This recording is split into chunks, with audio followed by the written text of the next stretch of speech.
تفسیر القرآن آج کا سبق سورۃ الانبیاء آیت نمبر 1 سے 4 تک۔ اعوذ باللہ من الشیطان الرجیم، بسم اللہ الرحمن الرحیم۔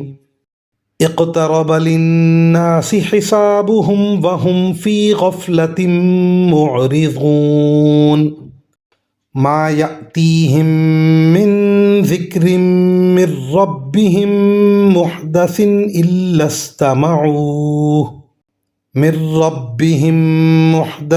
إلا استمعوه وهم يلعبون، لاهية قلوبهم وأسروا النجوى الذين ظلموا هل هذا إلا بشر مثلكم افتأتون السحر وأنتم تبصرون، قال ربي يعلم القول في السماء والأرض وهو السميع العليم۔ ترجمہ: لوگوں کے لیے ان کے حساب کا وقت قریب آ پہنچا ہے، اور وہ ہیں کہ غفلت کی حالت میں منہ پھیرے ہوئے ہیں۔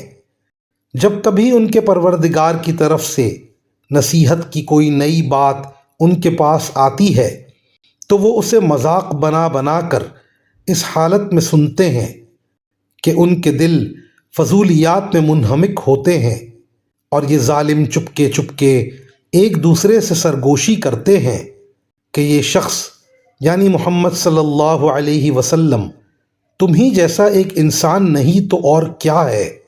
کیا پھر بھی تم سوچتے بوجھتے جادو کی بات سننے جاؤ گے؟ پیغمبر نے جواب میں کہا کہ آسمان اور زمین میں جو کچھ کہا جاتا ہے میرا پروردگار اس سب کو جانتا ہے، وہ ہر بات سنتا ہے، ہر چیز سے باخبر ہے۔